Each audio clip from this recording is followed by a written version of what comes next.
हर हर महादेव। जय श्री राधे राधे मेरी beautiful divine's. आप सभी लोग कैसे हैं? स्वागत करती हूँ आज की रिलेशनशिप रीडिंग में आप सभी लोगों का। Late night thoughts, feeling, emotions आपके व्यक्ति के आपके लिए क्या है हम चेक कर लेने वाले हैं।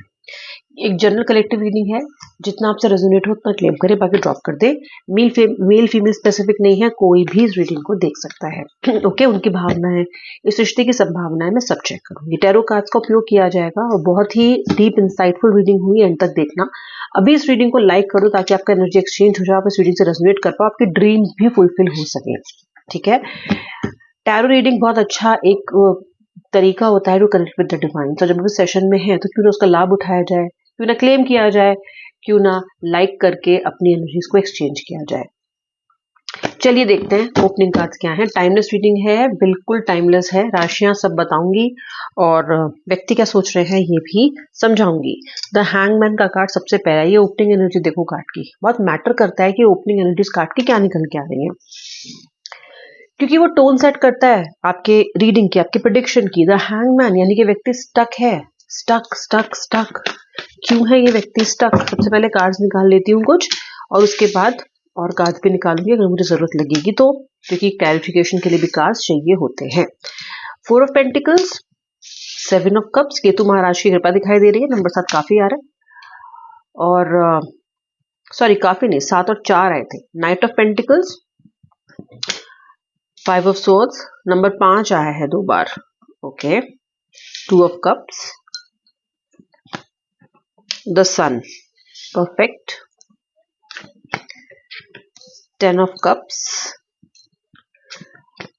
लियो राशि काफी मुझे दिखाई दे रही है यहाँ पे। एरीज, सजिटेरियस, तीनों राशियां दिखती हैं यहाँ पे। मेष, सिंह, धनु। वर्गो, लिब्रा, स्कॉर्पियो, कैंसर, पाइसेस, सभी वाटर कप जो वाटर साइंस है, यानी कि जो इमोशनल हमारे साइंस है वो भी यहाँ पे दिखाई दे रहा है। Cancer, Scorpio, Pisces. कर्क, वृश्चिक, मीन। जैसे मैंने आपसे बोला कि व्यक्ति का जो स्टक होने की जो सिचुएशन यहाँ पे दिखाई दे रही है, ये व्यक्ति का ना, देखिए समझ नहीं आता इस व्यक्ति का कुछ, क्योंकि जो व्यक्ति है ये आपके बिना अधूरा है, और आपके साथ गुस्से में है, आपके से दूर है तो बहुत मिस कर रहा है, और आपके साथ है तो उल्टी सीधी हरकतें कर रहा है। ये कहीं भी खुश नहीं है व्यक्ति, इस व्यक्ति को चैन नहीं है किधर भी। ओके, और ये इस हैंगमैन सिचुएशन में ना बार बार खुद ही आता रहता है। आपने इस रिश्ते में बहुत बार स्टेबिलिटी के मौके दिए हैं, काफी कुछ बदलाव भी लाए हो, कुछ बहुत सी चीजें आपने इनको होमवर्क करके पहले से ही दे दी हैं, बहुत सी चीजें आसान बनाते आए हो आप इनके लिए इस रिलेशनशिप में। लेकिन इतने सब रिसोर्सेज और इतनी सारी हैंड होल्डिंग और हेल्प के बाद भी ऐसा दिखाई देता है कि आपका व्यक्ति बार बार स्टक सिचुएशन में आता रहता है, क्योंकि इस रिश्ते को लेकर डिसाइसिव नहीं हो पाता, आपको लेकर डिसाइसिव नहीं हो पाता।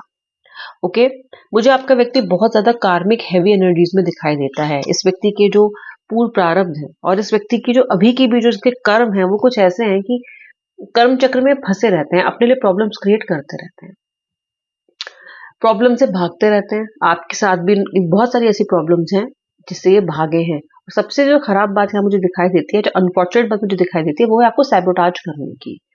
बेसिकली जो व्यक्ति मुझे हेल्प कर रहा है, जो व्यक्ति मुझे प्यार कर रहा है, जो व्यक्ति मुझे इतना सत्कार दे रहा है, इतना सुंदर रिश्ता दे रहा है, मैं उसी को ब्लीड कर रहा हूँ या कर रही हूँ, मैं उसी को परेशान कर रहा हूँ, मैं उसी की बैंड बजा रहा हूँ। ये है यहाँ पे सिचुएशन।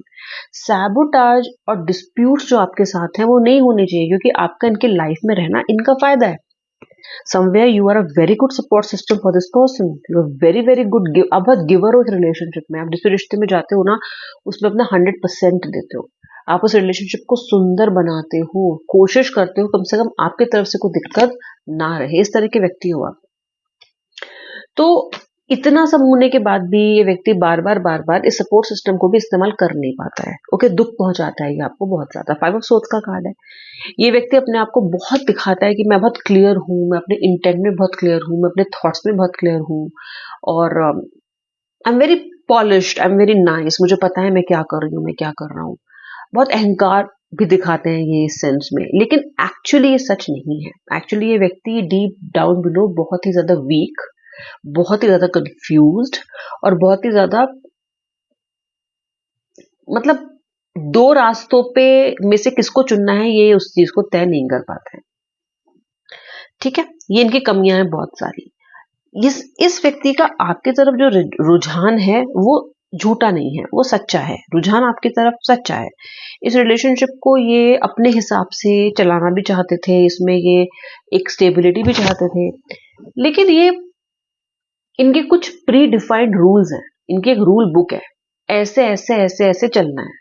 अब रिलेशनशिप तो इमोशंस का खेल है, दो व्यक्तियों का समागम है एक एक चीज में, तो इनके हिसाब से कैसे चल सकता है? इमोशंस तो जैसे इनके वैसे आपके ही हैं। अब ये आए हैं बड़ी ही कॉर्पोरेट विजन के साथ इस रिलेशनशिप में, ऐसा करेंगे, इतना बात करेंगे, ऐसा करेंगे, ये कहेगी तो मैं ये कहूंगा, मुझे इस तरीके से कोई इशू नहीं चाहिए, कोई प्रॉब्लम नहीं चाहिए, कोई कॉम्प्लेक्सिटी नहीं चाहिए, जब मैं चाहूंगा कॉल करूंगा, जब मैं चाहूंगी कॉल करूंगी। इस व्यक्ति को जितना मुझे एफर्ट लगाना है मैं उतना लगाऊंगा, सामने वाला कितना भी लगाए लेकिन मुझे तो उतना ही लगाना है। इस तरह के अप्रोच के साथ ये व्यक्ति इस रिलेशनशिप में एंटर हुए हैं। इमोशंस की तो कोई अकाउंटिंग और गणना होती नहीं है व्यूअर, ये तो दोनों तरफ की बात है। और आप इस रिश्ते में काफी सीरियस हो चुके हो, अब आप इस रिश्ते में अकाउंटेबिलिटी भी चाहते हो, आप इस रिश्ते में एक तरह का ठहराव भी चाहते हो, और आप इस रिलेशनशिप में इनके व्यक्ति की तरफ से लॉयल्टी भी चाहते हो। ये सब इनके रूल बुक में है नहीं, इनको अपने हिसाब से जिंदगी जीनी है, अपने हिसाब से फ्रीडम चाहिए इनको रिलेशनशिप में, यानी कि इनको एक रिलेशनशिप भी ओपन एंडेड चाहिए। जब मैं आऊं, जब मैं जाऊं, जो मैं कहूं, जो मैं ना कहूं, उस पे एक व्यक्ति चलता है। अब ये होना बड़ा मुश्किल है, क्योंकि यहाँ पे अब आप भी परेशान हो चुके हो। जो नो कॉन्टैक्ट सिचुएशन आज आई है, वो आई ही इसलिए है क्योंकि आप इस चीज को अब और बर्दाश्त नहीं कर पा रहे हो। आपके लिए स्लीपलेस नाइट्स हो गई हैं, आप सो नहीं पा रहे हो ठीक से, खा नहीं पा रहे हो ठीक से, दुनिया से डिसएंगेज्ड हो, इस व्यक्ति से अबैंडन्ड फील करते हो। आपको ऐसा लगता है कि इस व्यक्ति ने आपको बहुत अंदर रिलेशनशिप में लाके मझधार में फिर छोड़ दिया। सो आप उस रूल बुक के अकॉर्डिंग नहीं चल सकते हो, आपसे नहीं हो रहा है, आपको समझ नहीं आ रहा है कि व्यक्ति क्या करना चाह रहा है, और ये व्यक्ति चाह रहा है कि आप इनके हिसाब से ही चले। आप पास आते हो, इनके साथ सही से रहने की कोशिश करते हो, तो ये आपको अपने ही हिसाब से कंट्रोल करते हैं। और जब आप दूर जाते हो इनसे, तो ये आपके पीछे पीछे एकदम पिछलग्गू की तरह आते हैं या आती हैं, फिर अटेंशन सीख करते हैं। इनको ये भी बर्दाश्त नहीं है कि आप कहीं और चले जाओ, या फिर आप इनको अटेंशन देना बंद कर दो, क्योंकि आपकी अटेंशन इनके लिए बहुत इंपॉर्टेंट है। ऐसी अटेंशन तो कभी इनको मिली नहीं है आज तक, आप देते हो। आप दूर जाते हो, बिल्कुल अटेंशन मिलनी बंद हो जाती है, फिर बाइक लेके आपके पीछे पीछे आ जाता है। एक सिचुएशन बता रही हूँ, पिक्चर को देखिए आप, ठीक है? फिर से ये बड़ा अपने आप को हारमोनियस दिखाएंगे, प्रैक्टिकल दिखाएंगे, मे बी बहुत कुछ आपको कन्विंस करने की भी कोशिश करें। ओके, ये इस चक्कर में आप इस व्यक्ति के साथ फंसे हुए हो, और आपको लगता है कि आपके साथ ही जो हो रहा है ये फेयर भी नहीं है और डिजर्विंग नहीं हो आप इस चीज के। आपको लगता है कि आप बेहतर क्वालिटी ऑफ रिलेशनशिप को डिजर्व करते हो, और करते भी हो। आप क्या, हर कोई, all of us, we deserve a good relationship. Something relationship इंसान बनाता है ताकि उसको स्टेबिलिटी दिखाई दे, ताकि उसको खुशी मिले उस रिलेशनशिप से। रिलेशनशिप को दुख के लिए तो बनाता नहीं है, दुखी रहने के लिए तो आदमी इंसान अकेला भी दुखी रह सकता है, उसको एक और पार्टनर क्यों चाहिए दुखी होने के लिए? पार्टनर तो सुख के लिए चाहिए, खुशी के लिए चाहिए, कंटेनमेंट के लिए चाहिए। तो आपको आज इस पड़ाव पे लग रहा है कि मेरे साथ ना सही नहीं हो रहा है, मेरे साथ नाइंसाफी हो रही है, जबकि इस नाइंसाफी को आप काफी समय से झेल रहे हो, बट अब सडनली जो मंगल की एनर्जी है उसने आपको कर दिया है बहुत ज्यादा अनस्टेबल, और अब आपको लगने लग गया है, अब आप पीछे तक जाके सोचते हो, पुरानी बातों के बारे में भी सोचते हो कि यार ये सब हुआ था मेरे साथ और मैंने क्यों बर्दाश्त किया, ठीक है, मैंने क्यों नहीं उस समय इतने सारे रेड फ्लैग्स को मैंने क्यों झेला। जिन चीजों को अब तक झेलते आ रहे हो, आज वो चीजें आपको जहर लग रही हैं, क्योंकि आपको नहीं बर्दाश्त हो रहा है, आपका टिपिंग पॉइंट आ चुका है, ठीक है? ये पर्सन, जो लोग भी नो कांटेक्ट में हैं, वो दूर रह के, आपका व्यक्ति आपको कई लोगों को साइलेंट ट्रीटमेंट दे रहा है, और साइलेंट ट्रीटमेंट दे रहा है आपको कंट्रोल करने के लिए। उसको पता है कि आप उसके बिना रह नहीं सकते, तो ये क्या कर रहा है, ये चुप हो जा रहा है। आप तो चुप हो क्योंकि आप दुखी हो, ये आपको साइलेंट ट्रीटमेंट दे रहा है क्योंकि आपकी पेशेंस को टेस्ट करना चाहता है। इसको पता है कि आप बहुत समय तक इसके बिना रह नहीं सकते हो, तो ये साइलेंट ट्रीटमेंट का इस्तेमाल भी आपको कंट्रोल और डोमिनेट करने के लिए कर रहा है, आपको पनिश करने के लिए कर रहा है। ओके, ये करंटली मैं आपको बता रही हूँ जो चल रहा है इनके दिमाग में, उनके जहन में। अल्टीमेटली व्यक्ति क्या चाहता है? अल्टीमेटली व्यक्ति ये चाहता है कि आप अपनी हट छोड़ के, अपने सवाल जवाब छोड़ के इनके पास लौट आओ और ज्यादा क्वेश्चंस ना करो। जैसे पहले चल रहा था वैसे चलता रहे। चाहते तो ये भी आपके साथ एक लॉन्ग टर्म हार्मोनियस रिलेशनशिप है, लेकिन जो रोज रोज के आपके सवाल जवाब हैं और आपके लड़ाई झगड़े हैं और आपके आर्ग्यूमेंट्स हैं और जो आप सच्चाई चाहते हो इनसे, आप इनसे बोलते हो कि भैया सच बताओ मुझे, वो सब इनको नहीं झेलना। तो ये नो कांटेक्ट में जाके आपको पनिश कर रहे हैं। दूर चले जाना तो आपसे इनका इंटेंट नहीं है, पास तो ये आना चाहते हैं, आपके डिटर्मिन्ड है कि पास तो आएंगे। लेकिन फिलहाल ये आपको एक क्रॉस रोड पे छोड़ के कहीं ना कहीं, अगर मैं उसको बहुत ही लेमैन शब्दों में कहूं, तो ये आपकी अकल ठिकाने लाना चाहते हैं। परेशान कर दिया आपने इनको सवाल पूछ पूछ के, परेशान कर दिया आपने इनसे अकाउंटेबिलिटी मांगते मांगते। ओके, अब आपका ये एटीट्यूड है कि या तो ये सरकार मुझे अकाउंटेबिलिटी दे या फिर मैं इसको वोट ही नहीं पड़ेगा मेरा, आई विल चेंज इट, गिरा दो सरकार। That kind of rebellious energy this person can see and see. आपके लिए रिबेलियस एनर्जी बहुत ज्यादा